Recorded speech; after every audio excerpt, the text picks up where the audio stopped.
Oh. You don't need Netflix, you don't need cable. Hop on YouTube, welcome to the hood table, where we chop up local and global events vocally. You don't really wanna miss out on these conversations. Just joke a little, laugh a little, get that wine in your system, fill your glass a little. Expose current events, talk trash a little. You never know, these opinions might clash a little. They addicted to the content, got them binge watching. You don't like it, then you want invited. Bet your friends watching in the house and in your job parking lot before you clocking. They don't wanna miss a second of this HT content. Everybody think they got something to say, so it's an open invitation, bring it to the table. But if you come whack, just know we ain't buying in. We gon' probably turn you back and tell you sorry, try again, Yeah, welcome to the hood table. You don't need Netflix, you don't need cable. Yeah, welcome to the hood table. You don't need Netflix, you don't need cable.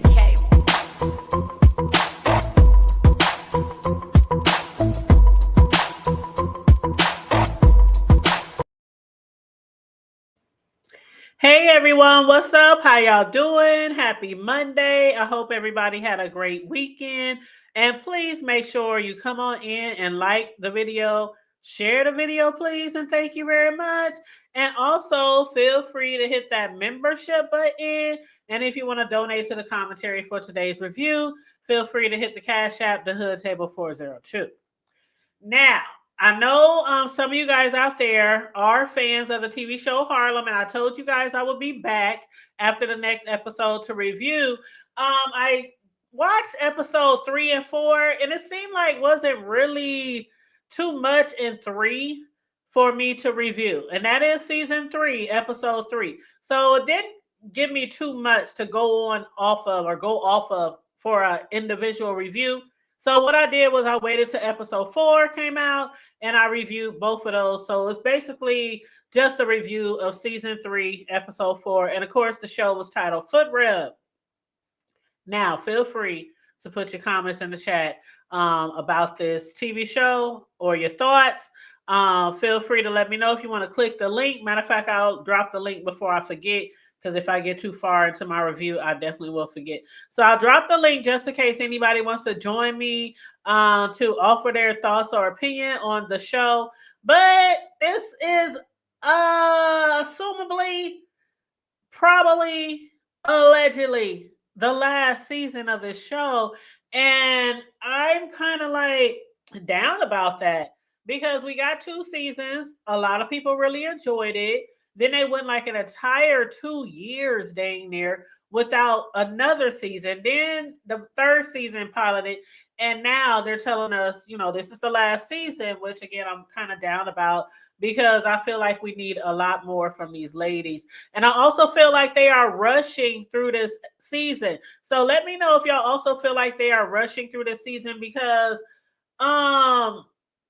just a moment ago, Camille was 12 weeks pregnant when she found out she was pregnant, right? By her ex Ian, who is now with Portia. And now she's like 32 weeks. She's darn near about to have the baby. And I'm like, in a couple of episodes, she went from 12 weeks to about to have a baby. So I'm definitely not feeling how they are rushing through this season. I don't know if that's because it's the last season and they are trying to compile a lot of content, a lot of ending plays or scenarios, really, I don't know what it is. But anyway, again, let me know your thoughts in the comment section. For those of you who watch the replay, please make sure you let me know your thoughts and opinions if you have been watching this show. But first thing I want to discuss. Again, Camille is now 32 weeks pregnant. Her and Ian, they are expecting the baby really soon.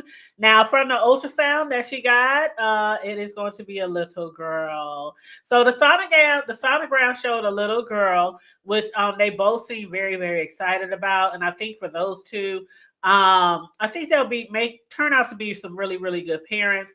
I think Ian, I still think that he is going to end up having several children by Portia, because they have frozen their embryos when they hooked up years ago when they were younger. They froze some embryos, and I guess his girlfriend now is going to, Portia, the ex, and now the new girlfriend I guess they are going to insert the embryos. I think they already did, but they really haven't talked about it much over the past 2 episodes.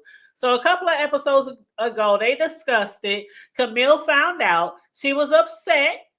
She was upset, and I see. This is where I'm not feeling her character, because she seems to want every single thing to go her way because she's pregnant. She wants everything to go her way because she's pregnant. Now, she had ended the relationship before because Ian wanted a family and she didn't.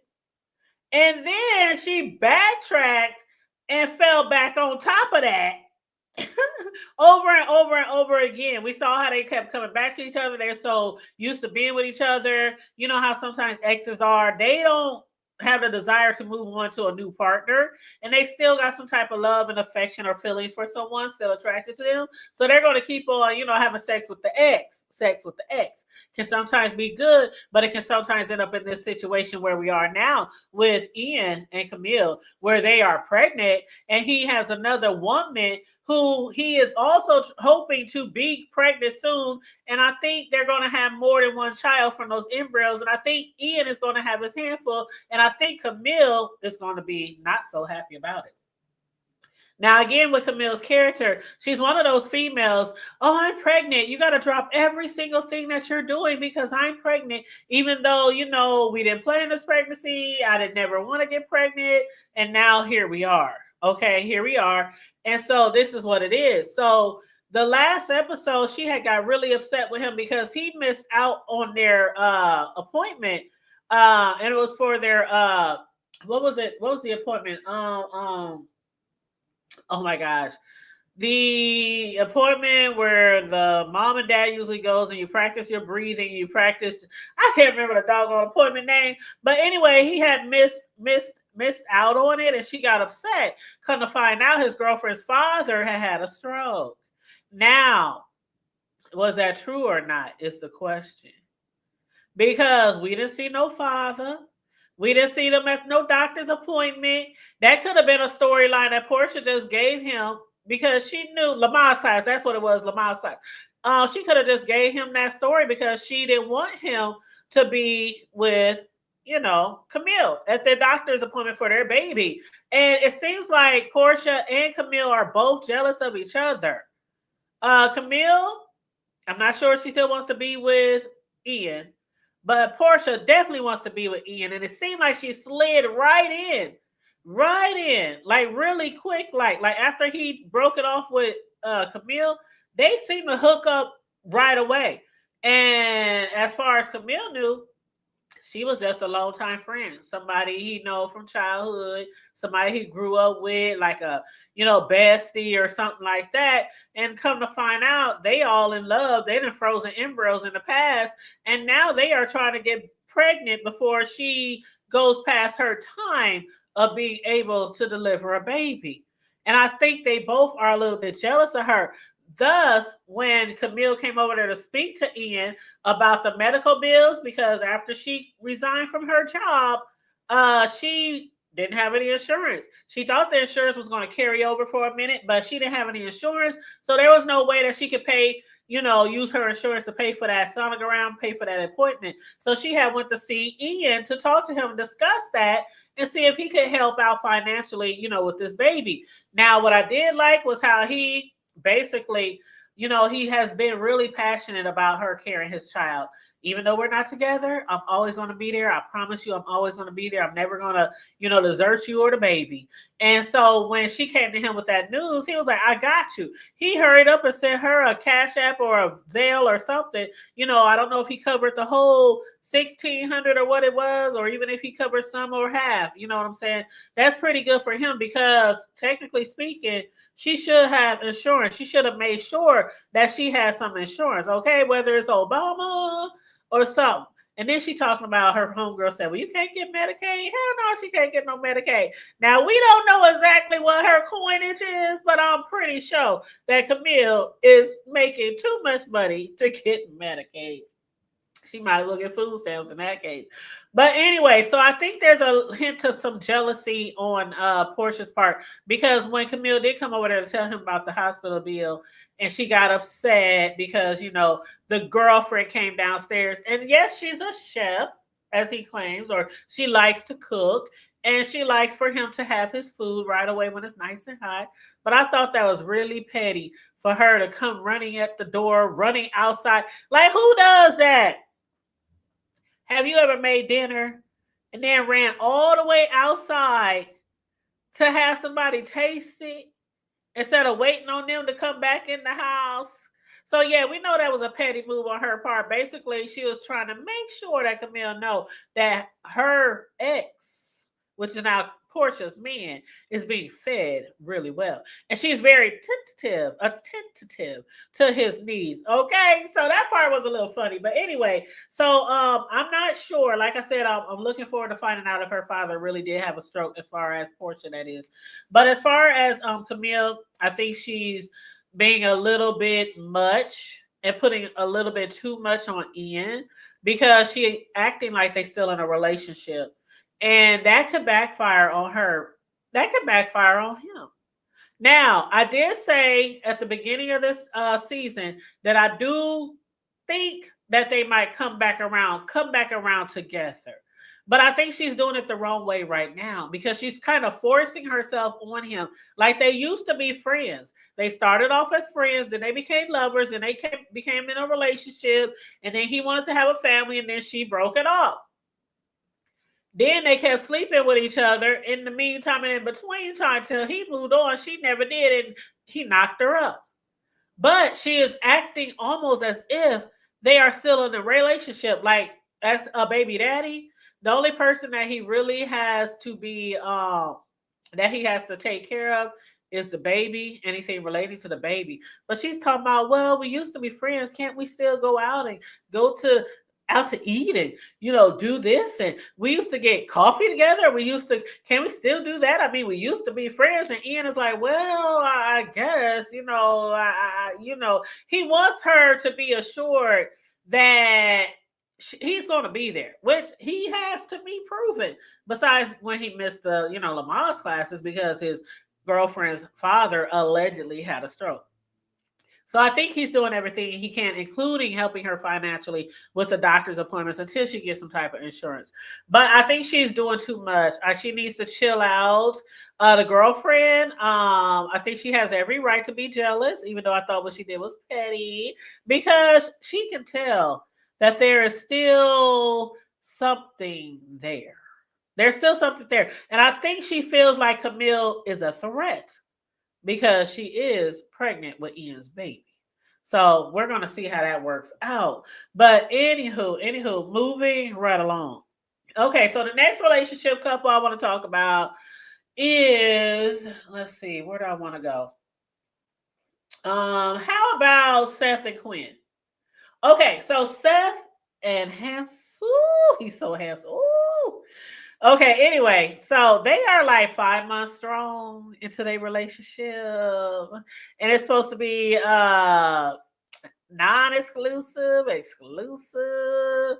I don't know. It's kind of confusing. Non-exclusive, exclusive. I don't know. It's kind of confusing. But we know that Seth, he's a professional baseball player. He has been spending a lot of time, with Quinn in New York. And he's supposed to be on a break. And I guess he's thinking about spending a lot more time with her, which she is happy about. Now, I don't know if this means he's going to be moving in with her or if he's going to have his own crib. She's going to have her own crib and they just going to do the back and forth thing. But I kind of think like he might try to move in with her or at least stay with her in the meantime for the breaks. I'm not really sure. But I told y'all before that this relationship is so weird to me. Not on Quinn's part, but on Seth's part. He seems almost too good to be true. Y'all let me know how y'all feel about that. You've been watching it on Prime, Beasley? Well, let me know if you want to join me up here for the review. But I don't know. It's something about Seth that's throwing me off. He seems too perfect, too good to be true. He seems I don't know, like we know there's no perfect relationship. We know nobody's perfect. We all have faults, but he just seemed like a dream. Like a knight in shining armor that's just rolled up on her out of nowhere. And it just seems too real. And I'm just waiting for something to drop. I'm just waiting for us to find out he's in a whole relationship. He's married. He got 25 kids. He's in a relationship with one of his baller boys, his homeboys, one of his teammates. I'm just waiting for something. It just okay. Now let me add this to it. So if you watched the last episode, Camille, she was over visiting Quinn. Seth showed up with his homeboy. I think it's one of his teammates, and he insisted that Camille, not more so him than Seth. Seth was like, no, no, no, stay. You can enjoy, kicking with us, play some games, and have a, even though you're pregnant, you can have, have a virgin daiquiri, a virgin drink or something while the rest of us, have drinks. And Camille was really, really, really trying to leave. But the friend of Seth really kept persisting for her to stay. And he was laying it on so thick. Oh, you're so beautiful. Oh, you're this. I dated women with kids before. Like she's sitting up there with a big old belly, almost about to deliver any day now. And she's already feeling some type of way. Like, you don't want to, can't you see I'm pregnant? Look at this big belly sitting in front of me. Like, are you sure? Like, you're flirting with me? She's not, she's kind of like, is he for real? He also seems too good to be true. Even when he offered to rub her feet. Like, who feet have you offered to rub that you just met? She got them big old socks on, them big old thick socks, fluffy socks on, them boots on. Her feet probably sweaty than a bug. And she talking about her feet swollen and all this kind of stuff from being pregnant, and he talking about ain't nothing a foot rub. Well, I'm like, then he offered to take her home. Then he offered to chill with her at her home, and then it's like he's doing the same thing that Seth is doing, coming on really thick, coming on really hard, really being like, I don't know, like God's like the greatest thing on earth. You know how they say you know how men say, I'm the best thing, ever made by God. I'm sitting here for, it just seems like a lot. But Camille, she enjoys the attention. She's now 32 weeks pregnant. She's no longer with Ian. He got another woman who hopefully, they'll be having a baby soon too. But she misses that attention. She misses the relationship. She misses hanging out with a man. And whoop whoop whoop. And she's pregnant. I think she didn't feel like, she's worthy. A lot of pregnant women are like that. They don't think that they are worthy of going out on a date, or they think that the guy is just interested in them, because you know what they say about that pregnant stuff, y'all. Y'all know what they say about that pregnant stuff. That is the best. Hmm. I don't know, man. Chime in. I don't know. But a lot of women, they try not to be in a relationship with a guy that's not their baby daddy, because some women just think it's like, I don't know, it's so uncouth. It's so tacky. It's so I don't know. And then Ian, oh child, when he saw him come walking down the stairs, Camille's apartment, he was like, who the hell is this? What this nigga over here for? Don't he know you pregnant? What kind of man wants to be kicking it with a pregnant woman that ain't his baby mama? And Ian was like, all going in about it. Was it showing a little jealousy? I don't think it was showing a little jealousy like his girl, Portia, was showing with Camille. But like some guys think, you get knocked up by a dude, you break up with that dude, and they see you with another guy, And they're thinking he don't want to be with you. He really don't want to be you pregnant. Like he just want to jump into a relationship with a pregnant lady and get involved with somebody and potentially maybe raise a kid that ain't his. And there still be a little drama. There still usually be a little drama. When you break up with somebody and you pregnant by somebody else, it's always gonna be that baby mama thing. So he's like, I don't know. I ain't feeling this. But she put him in his place. I am grown.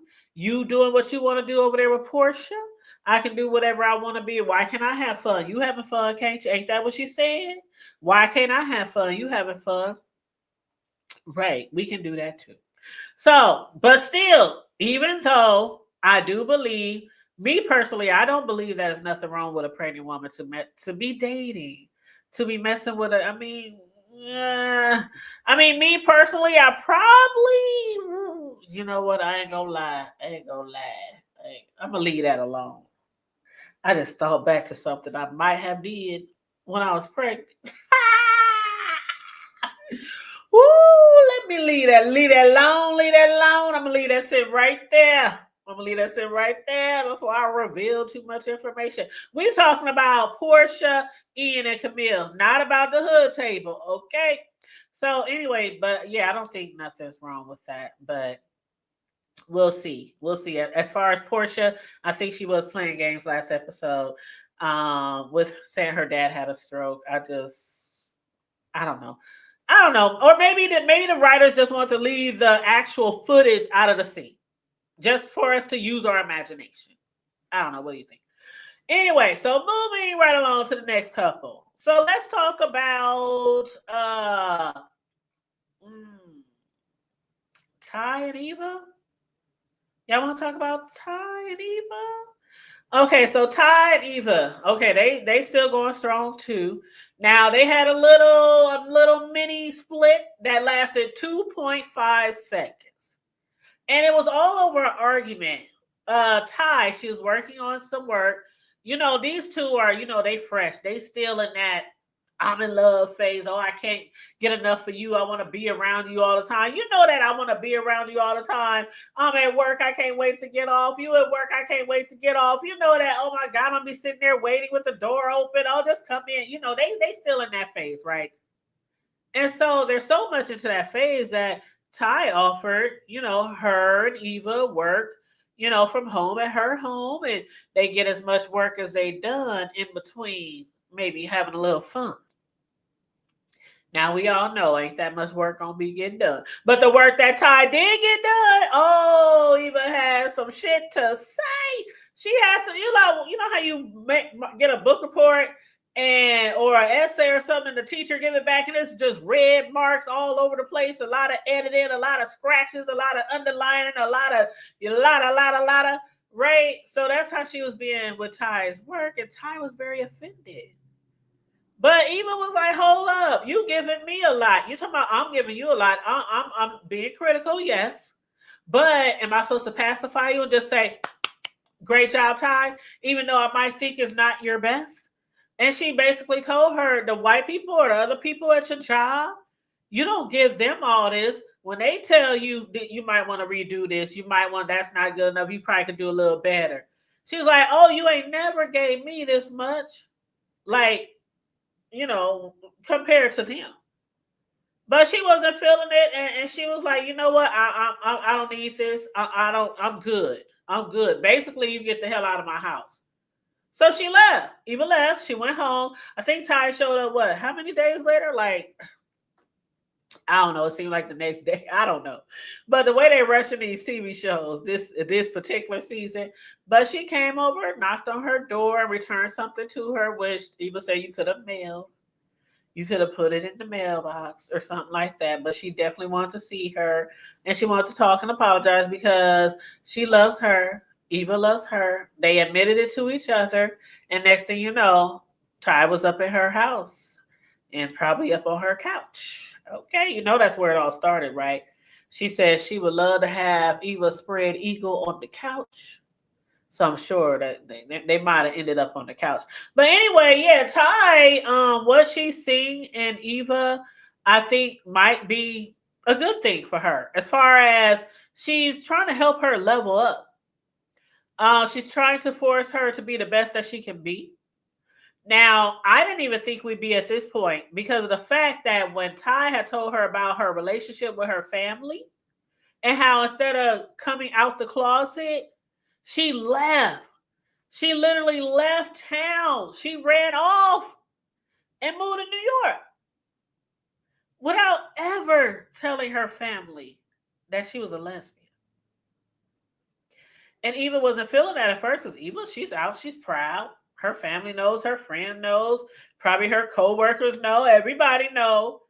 And then she meets Ty, somebody who hasn't even seen her parents or her family in like over 5, 10 years, all because she doesn't want them to know she's a lesbian. So the way that Eva was talking to her, it was like, that might be the reason why you having all these relationship issues. You think it's this, but it could be with the family. It could be, whatever, whatever. Ty didn't want to hear that shit. So I thought that at that time, like Eva was going to be like, well, I don't want to be with somebody. You know how it is when you gay or a lesbian or whatever. Some of them, they've been out so long, they're so comfortable in their skin, regardless if they gay, lesbian, trans, whatever, binary, whatever. They want to be with somebody else who has the courage to be out and be bold, with their sexuality as well. So I was kind of surprised that Eva stuck around after she was very vocal about how she feel like you might want to, go see your family or you might want to handle that part of your life. But they still there and they claim that they love each other. So I do think again that Eva might be really good for Ty in that ways of her growth. Maybe she might be the one either to not make, but support Ty going back to her family and explaining to them the real reason why she left. Because who knows? I mean, her mother or father or family, they might accept her with open arms. And she's been missing out on all these years visiting her family for holidays and things like that because she's scared to reveal her truth. So, this might be a good thing. Might be a good thing. So that's all I got to say about their relationship. Now, the last relationship I want to discuss is Angie.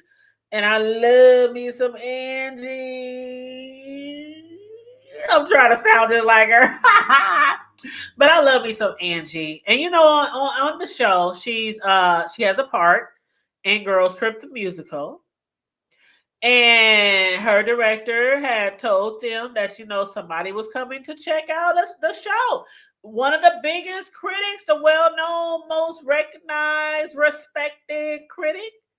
And Angie was ready to, put on a show for that critic because it could mean very big things for their musical, right?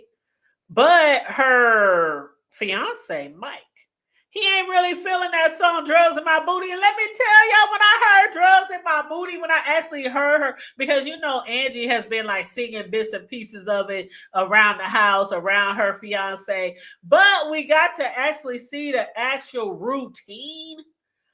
Oh my God, I played it over like probably 3 times. I played it over and over.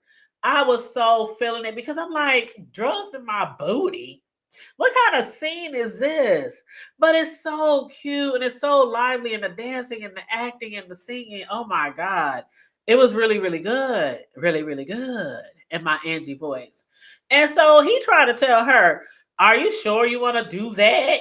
You know what I'm saying? What up, BS? How you doing, boo? Welcome to the members. Welcome, babe. But yeah, I don't know if you watch Harlem on Prime, but this is supposed to be the last season. I don't know. But we just discussed in the last episode. But yeah, he was like, I don't think that's a good idea for you. I don't think that's a good option. You might want to do a different scene, or you might want to let somebody else do that scene. So when it came time to do that part, and I'm gonna get back to Mike, okay? But when it came time to do that part, she wasn't so sure. She even told the director, I don't know, I don't think I can do it. I don't know if I'm ready. And she told her, listen, it's now or never. Because that bitch over there, She been rehearsing this part. She know that part inside out. You know when you with a band or you with a trio or singing group or whatever, and somebody else knows all the lines. Like that person is really trying to be a star of the show. So it's either now or never. You do it or you don't. And don't do it. Don't not do it. And then that other person, boy, they put on such a performance that the director will take your whole part, right? So, she thought about that for a second and she ended up doing the part. And oh my God, it was amazing. Amazing. It was so amazing. Now, the critic who came, I think we're going to hear from them on the next episode because we really didn't hear from them. We heard, that the director was really, proud of her and really liked what she did. Of course, Angie, she was proud of herself. She really loved what she did.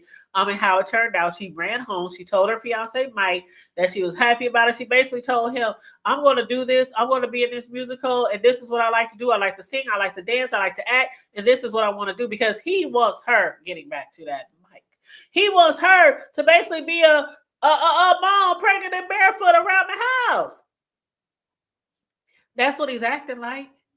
Every time she mentions her job or something she likes to do, oh, I got you. I make enough money. I can afford this. You ain't gotta work. Whatever. I'll give you a little allowance. A little allowance. Okay. Now, I done told y'all before how my parents was when I was growing up. My stepdad and my mom, he always worked. Sometimes he worked 2, 3 jobs. Oh, I think that's why I be having so many hustles. And I've been a hard worker because my stepdad, man, when I tell you, at his funeral or his homegoing services, when I spoke, that was one thing I spoke on was even though we were in the hood and we were like at the bottom, we were damn near at the poverty line. I mean, we ate every day. We had clothes. We had heat, water most of the time. We had a phone sometime. We had cable sometime. We had, we were way down there, okay? But whatever we had, it was usually thanks to him because he would hustle and he would grind. And back then they weren't making that much money. He worked at packing houses, he cut yards, he fixed cars, he moved furniture, he went fishing, sell fish. I mean, it was all kind of. I remember even now they used to have a kitchen flow just filled with big old bass and catfish and oh my God, and the house would just smell like fish. And I'm like, oh God, you guys. But anyway, what up, Happy Life? How you doing? Come on in and make sure you like and share the video, Happy Life. Thank you so much. But yeah, so he never really required my mother to work, my stepdad. It was always, if you wanna, I don't care. I'm gonna give you my money anyway. He did. He would every time he got paid, whether she worked or not, he would keep his little money for stuff he needed, whether it was his beer, his smokes, his whatever, and then he hustled on the side too. So he would give her that money too. But yeah, he would always bring home the bacon. And then if my mom felt like she was getting tired of sitting around the house, she would, go and work here, go and work there for a little bit. Then after my youngest brother got into all day kindergarten or whatever, that's when she worked for a stint, maybe 6, 7 years. And it was weird. I'm like, Mom, where you? I'm at work. I'm at work. You at work. Okay. What you doing at work? What kind of job you got? So, but yeah, in this particular TV show, he doesn't want her to work at all. It's not like he doesn't want her to act and sing and dance and all that. He just wants her to be home. Now, I told y'all before, this Mike, it's okay. So he doesn't want her to work. He doesn't want her to act. He wants her to stay at home after they get married. He wants them to have kids expeditiously, immediately after they get married as well. Don't forget that. And then also, he tried to give her a credit card and tell her, this is a credit card. It ain't no limit, whatever. She told him, I'm gonna work, I'm gonna act, I'm gonna do this, whatever. I don't want your credit card. She gave him back her credit card, said, I don't want to be one of those women where I gotta ask you for money to get my nails done or to go out with my girls, or if I want to order DoorDash 2-3 times a week, I gotta make sure it's okay with you. She's like, I don't want to do that shit. So I want to make my own money. I don't think this is really sitting too well with him. She wanted a nice wedding with a lot of people. He don't want that. And the reason why he gave her, y'all need to let me know how y'all feel about this. His reason behind, because he got the money, they can afford it. She charged the deposit on that venue $50,000 with his card without asking him, because he, of course, didn't want to do it. He was like, "We just need something small, something private, a few people, a few friends." He told her the reason why he don't want anything bigger was because him and his family aren't really that close. And he felt like if they do a really big wedding, it'll be just him and maybe one or two or maybe a handful of his relatives and all her friends and all her family and all her loved ones. And he would feel like his family wasn't supporting their union. I wasn't falling for that. I ain't falling for none of his shit. Y'all, I'm telling y'all, there's something about that man. And y'all know sometimes I be reaching out on a limb, but I'm telling you, I think it's something about him, and I think it's something about Seth. I'm telling you. Now, I didn't see other people, other reviews, and I try not to watch too many reviews when I'm reviewing a show because I don't want it to seem like I'm mimicking somebody or I'm taking away somebody's content. Because y'all know I've been doing TV reviews for 7 years at least. And I'll take down my notes. I'll watch a TV show 2-3 times to make sure I jotted down everything that I want to talk about.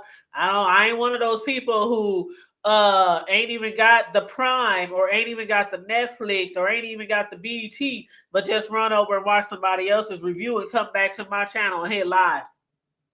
But one thing I did see on a blog was somebody's a little suspicious of him because they think that he is able to spend too much time away from his team, away from his sport, his career with Quinn, and they think something's not adding up.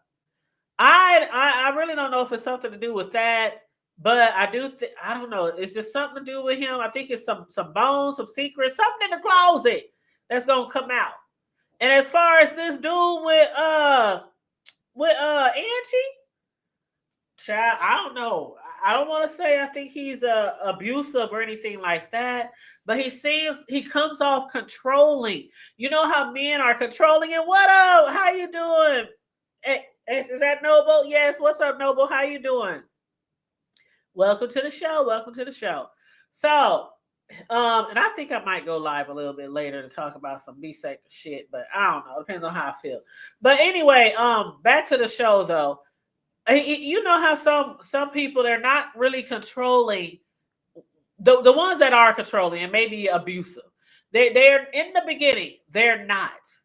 They try to be this great person. They try to be respectable to you at all times, listen to you, open doors, rub your feet, run your bath, cook for you, pay your bills. I don't know. He just strikes me as somebody that's trying to be controlling, but he's trying to ease it on her. He's not trying to just jump right out there. Bitch, sit your ass down. You ain't gonna work. It's either this or my way or the highway. He seems like he's trying to ease it on her, and she's not really falling for it. And I just look at him and the expression on his face. He's just like, what is it gonna take for this woman to see what I want and what I don't want? So I don't know. I could be wrong. I could be reaching. But I am looking forward to the next episode because let's get back to Seth.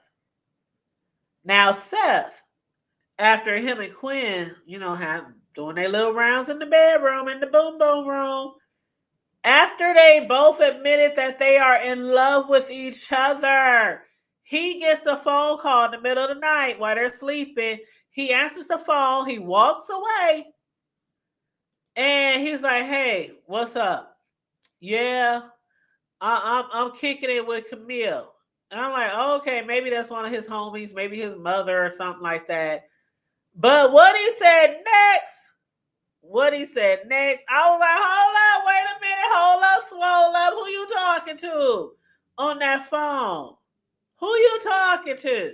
Now, y'all let me know who y'all think he was talking to. Because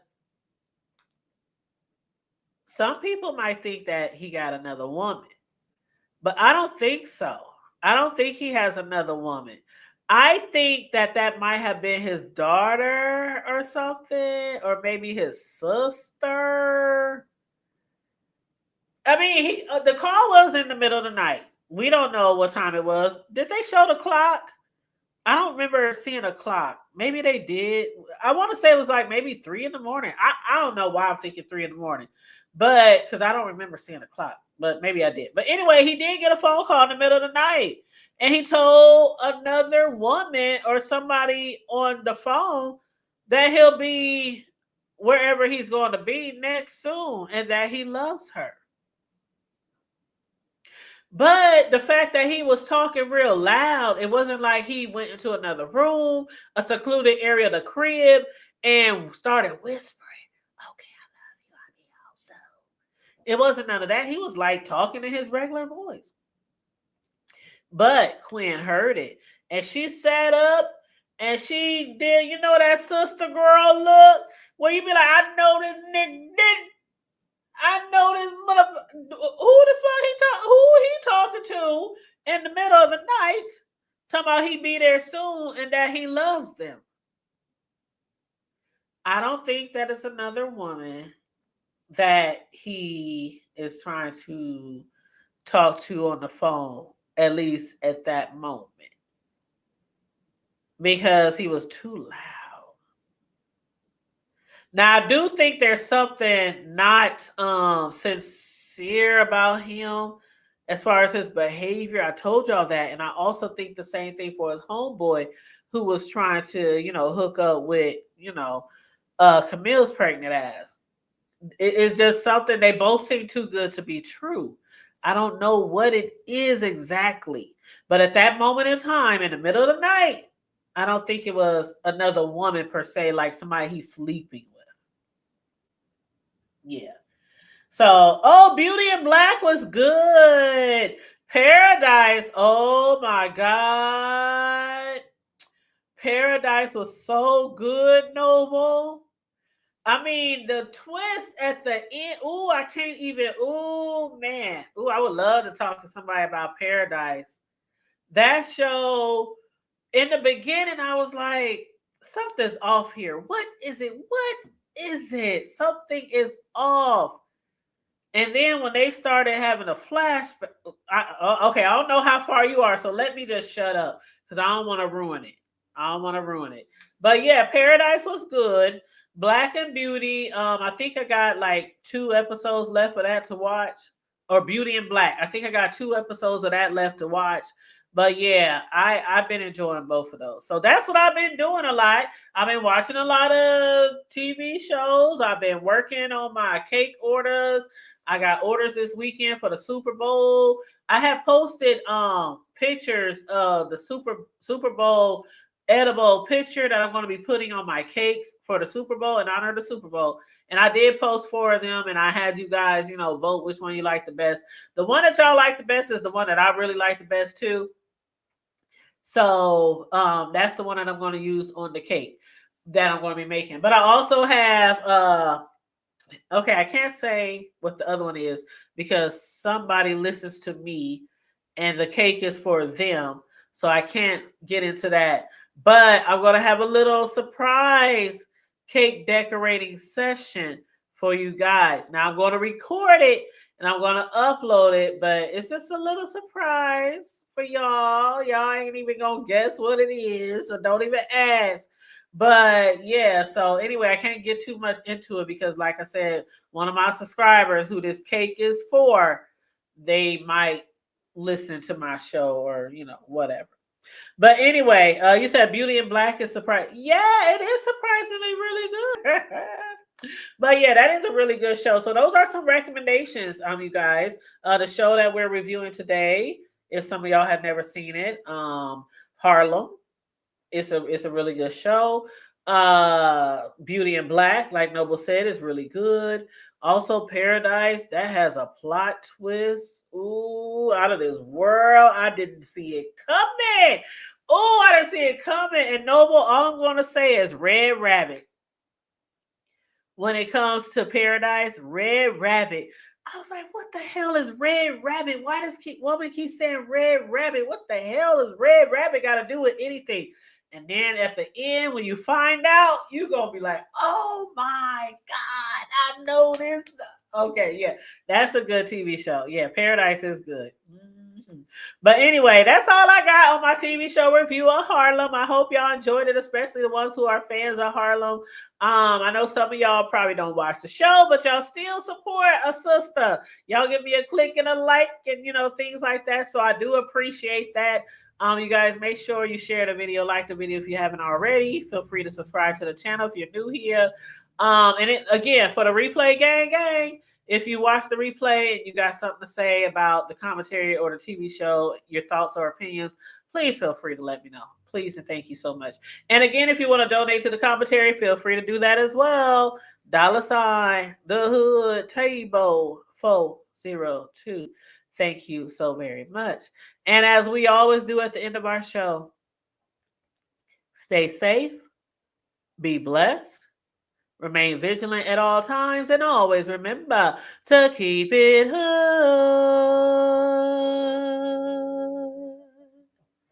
I'm out. Bye.